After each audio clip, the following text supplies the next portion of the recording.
تین باتیں اس عاجز نے اپنی زندگی میں بہت اہم پائیں بچوں کی تربیت کے معاملے میں۔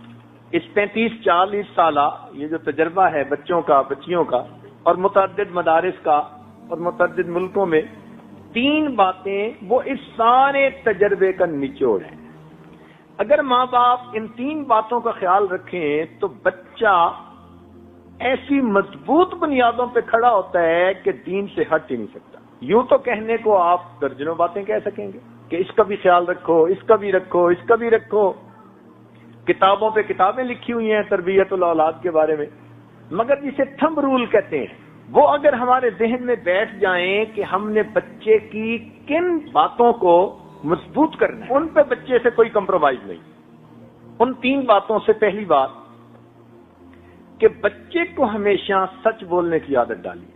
یہ چیز آپ کو ہلکی سی محسوس ہوگی، اللہ رب العزت کے ہاں سچ اتنا مقبول ہے کہ سچ کے صدقے بندے کو دین دنیا کی کامیابیاں ملتی۔ اگر کبھی سچ کے باطنی فائدے ہمیں محسوس ہو جائیں اور سچ کی وجہ سے جو برکتیں زندگی میں آتی ہیں وہ محسوس ہو جائیں تو ہم تو سچ کی خاطر کٹ مرنے کو تیار ہو جائیں۔ اس میں محنت نہیں ہوتی، یہ کام بڑا مشکل ہے، اس لیے کہ اس میں پھر ماں باپ کو بھی سچ بولنا پڑتا ہے۔ اب پھر کیسے ہوگا کہ ادھر سے فون آیا تو بیٹے کو کہہ دو ابو گھر پہ نہیں ہے، اب وہ بچہ سچ کیسے بولے گا؟ اور دوسری عادت بچے کے اندر جو پیدا کرنی چاہیے وہ نماز کا اہتمام۔ نماز تو پڑھتے ہی ہیں بچے، بچپن سے اس کو نماز کا اہتمام سکھانا ہے، تسلی سے وضو کرنا ہے، پاکیزگی کا خیال رکھنا ہے، وقت پہ نماز پڑھنی ہے تکبیر اولا کے ساتھ اگر وہ بیٹا ہے۔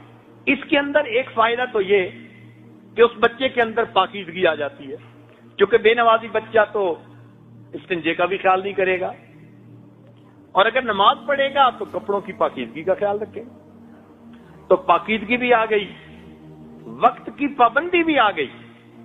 اس سے خوش نہ ہو جائیں کہ بچی نماز پڑھتی ہے اور بچہ نماز پڑھتے نہیں، نماز کا اہتمام۔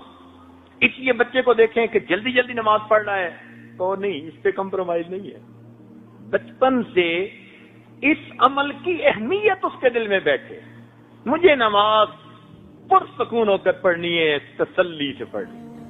بچے کو بتائیے کہ بھئی آپ نے نماز تو پڑھی، کس کیفیت کے ساتھ پڑھی؟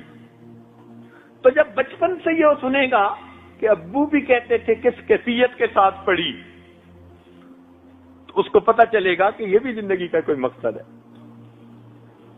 آج تو اس مقصد کو ہم بھولتے ہی چلے جا رہے ہیں۔ تیسری بات، بچوں کو خدمت کی اہمیت سمجھائیں۔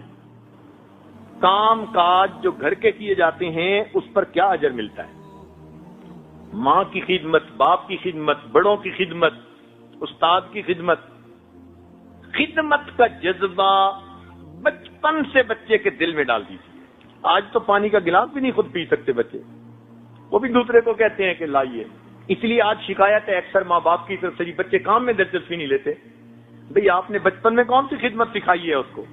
کیا پتا یہ بچہ کبھی کس اللہ والے کی خدمت کرے اور اس کی اس کو دعا لگ جائے۔ اس کو بتائیے کہ معذوروں کی خدمت کی جاتی ہے، بوڑھوں کی خدمت کی جاتی ہے، تو اس کے دل میں رحم کا مادہ پیدا ہوگا، احساس ہمدردی ہوگا۔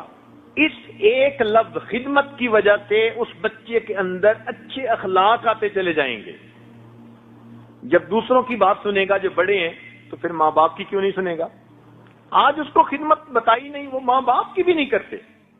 لا الہ الا اللہ، لا الہ الا اللہ، لا الہ الا اللہ، لا الہ الا اللہ، لا الہ الا اللہ۔